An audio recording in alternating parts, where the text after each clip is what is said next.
Hello guys, ഇനി ഞാൻ ഏട്ടനും കൂടി കാലിക്കറ്റ് പോവാണ്. എനിക്ക് കുറച്ചധികം കോസ്മെറ്റിക് ഐറ്റംസ് വാങ്ങിക്കാനുണ്ടായിരുന്നു. മെയിനായിട്ട് എനിക്ക് വാങ്ങിക്കാനുണ്ടായിരുന്നത് എയർ ബ്രഷ് ആയിരുന്നു. എൻ്റെ അടുത്ത് ഓൾറെഡി ഉണ്ടായിരുന്നതിന് ചെറിയൊരു കംപ്ലൈൻറ്റ് വന്നപ്പോൾ ഞാനത് കുറേ മാറ്റണമെന്ന് വിചാരിക്കുന്നു.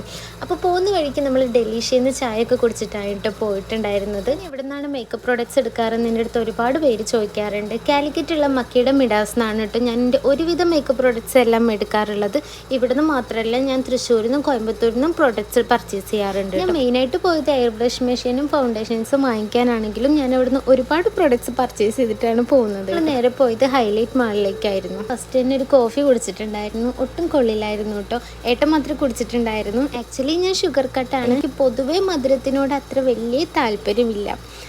ചോക്ലേറ്റ്, കേക്ക് ഇങ്ങനത്തേനോടൊന്നും എനിക്ക് ഒരുപാട് താല്പര്യം ഇല്ല. ഞങ്ങൾ കുറച്ചൊന്ന് റിലാക്സ് ചെയ്യാൻ വെറുതെ പോയിരുന്നു. ഫുഡൊക്കെ കഴിച്ചു. ഈ ഒരു ഹൊറർ ലാൻഡിൽ ഏട്ടന് കയറണം നല്ല ആഗ്രഹം ഉണ്ടായിരുന്നു. എനിക്കതിനുള്ള ധൈര്യം ഇല്ലാത്തതുകൊണ്ട് കയറിയില്ല. പിന്നെ അവിടുന്ന് കോട്ടൺ ക്യാൻഡി ഒക്കെ വാങ്ങിച്ചിട്ട് നമ്മൾ മെല്ലെ ഇറങ്ങി. ഓൾമോസ്റ്റ് ഒരു 2-3 hours അവിടെ സ്പെൻഡ് ചെയ്തിട്ടുണ്ടായിരുന്നു. കോട്ടൺ ക്യാൻഡി ഞാൻ അങ്ങനെ കഴിക്കാത്തൊരു സംഭവം, പക്ഷെ കണ്ടപ്പോൾ എനിക്ക് മേടിക്കാൻ തോന്നി. ഒരു മഞ്ചേരിക്ക് എത്തിയപ്പോഴാട്ടോ ഞങ്ങൾ ഇറങ്ങി ചായയൊക്കെ കുടിച്ച് പിന്നെ നേരിട്ട് എന്നെ വീട്ടിൽ ഡ്രോപ്പ് ചെയ്തു. ഇന്നത്തെ വീഡിയോ ഇത്രയേ ഉള്ളൂ കേട്ടോ.